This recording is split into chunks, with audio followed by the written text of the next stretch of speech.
Hello, so this video is going to be about differentiating the arcoth function.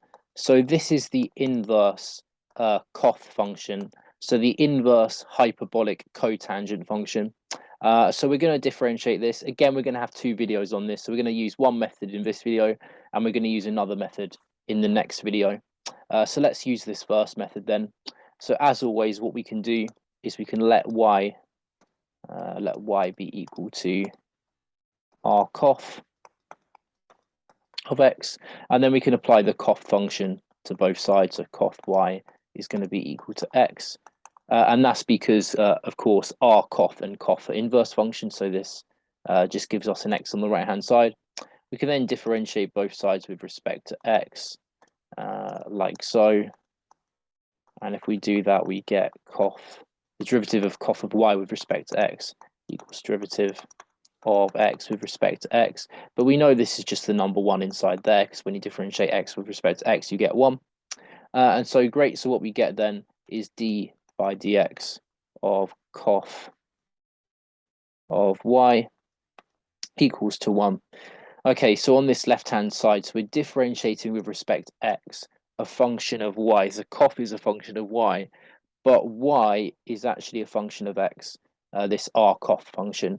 So we're differentiating a function of x with respect to x. This is going to be a chain rule problem. So what we can say then is d by dx of coth of y is going to be equal to the derivative with respect to y of coth of y multiplied by the derivative of y with respect to x. So that's just applying our chain rule formula that we've used in previous videos before. We know the derivative of coth because we actually did this in a previous video. And when you differentiate the coth function with respect to the variable inside the coth function, you should get negative cosec squared of the variable y in this case. So yeah, so we did this in a previous video. Differentiating coth gives us negative cosec squared, and dy by dx just stays the same. And we know this all equals the number 1 because, yeah, it equals the number 1 over there. Okay, great. So we've got that result in so far. We can just divide both sides by the negative cosec squared to get dy by dx equals 1 over negative cosec squared of y. I'm just going to move the minus sign up here instead. And if we do that, we just put the minus sign up there. Okay, great. So we know that y is equal to this arcoth function.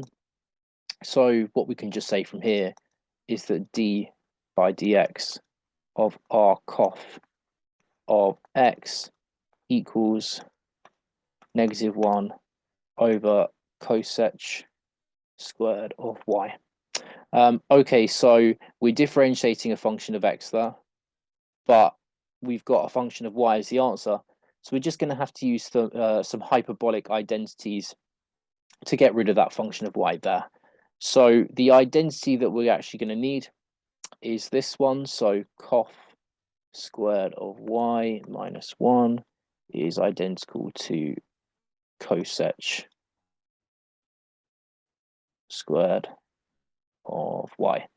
Okay, so let's just write out what we had again. So we had that d by dx of arcoth of x is equal to negative 1 over cosec squared of y. So that was our result from the previous slide here.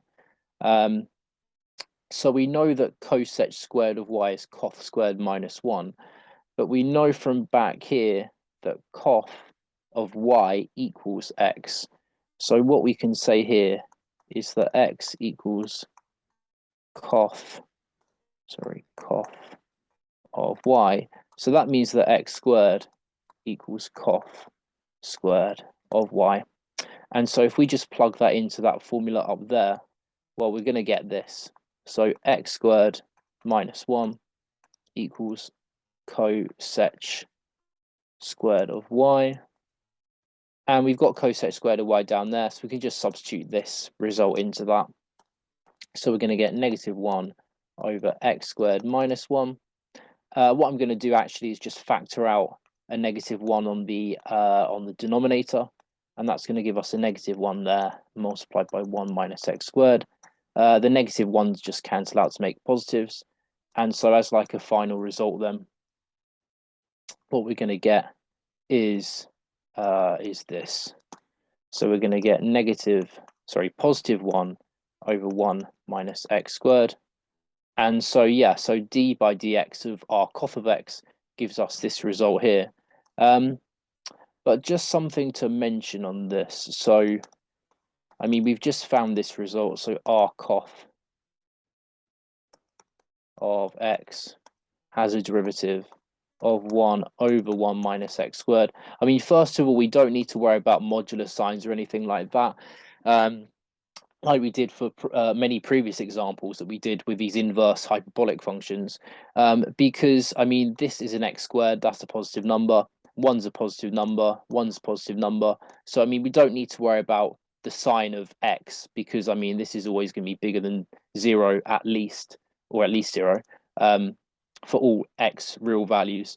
So we don't need to worry about doing any analysis with the actual function that we've got.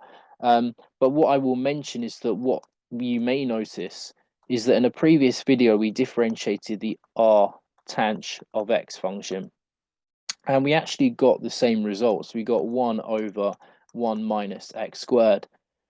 So what you may be thinking is, okay, well, does that mean, so is arctange, of x plus a constant, because obviously when you differentiate a constant you get 0, so that it could be plus a constant. So is it true that arctange of x plus a constant is equal to arcoth of x? So is that true? And the answer is no, it's not. So even though they've got the same derivative, they actually aren't the same function up to a constant. So how can that be possible? It's all because of the domain of these two functions here.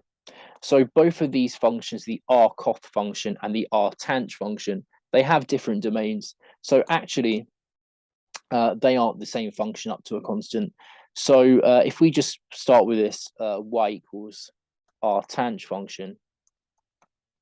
So if we like plot a sketch of that graph, what you'll get is you'll get something that looks like this. So something that kind of goes like this. And it's got an asymptote between -1 and +1. So you can sketch this on like a graphing software, or you can derive it yourself just by knowing what the tangent graph looks like and then reflecting that in the line y equals x. So yeah, you should get something that looks something resembling like that. And yeah, so what we notice then is we've got a domain for this function of x between -1 and 1. Okay, so if we sketch the y equals arcoth function, sorry, not arcoth, arcoth, I should say, arcoth of x. Let me just check that I've got this correct. Yeah, arcoth there. So if we sketch a graph of this function, I mean, it depends on your graphing software. You may not be able to get this arcoth function up on a graphing software. On my phone app, I can't get this function up. So if you actually have to draw this this sketch by hand, what you can draw first of all is you can sketch a y equals coth function. So y equals coth of x. So that function kind of looks something like this. So 1 there and -1 there. So you have for this coth function a domain of all real values apart from 0. So the arcoth function looks something like this, and the range doesn't go between +1, make a +1 sign there. So it doesn't go between +1 and -1, because that's impossible for this arcoth function because coth function, because coth is defined as cosh over sinh, and we can't have values between -1 and +1 for that. So if we reflect this graph in the line y equals x, what you should get is something that looks like this. So you should get a -1 there, a 1 there, asymptotes here, and a graph which kind of looks like this instead. So as x tends to negative infinity, the function tends to 0, and as x tends to positive infinity, again, the function is tending to 0. And as you can see here with this graph, the domain, let me just try and move this across there. Yep, so the domain of this arcoth function is for x, x less than -1 or x greater than 0. So what we can say here is that the domain for this arcoth function is the modulus of x is bigger than 1. Okay, so what we know then is that for this artang function, the domain is the modulus of x is less than 1. But for this arcoth function, the domain is the modulus is bigger than 1. So yeah, so what that means then is that these functions, this artang and this arcoth function, they're not the same function. And I mean, as you can see from these graphs, they're not. They just have different domains. So what that means then is that this derivative is true when the modulus of x is greater than 1, and this derivative is true when the modulus of x is less than 1.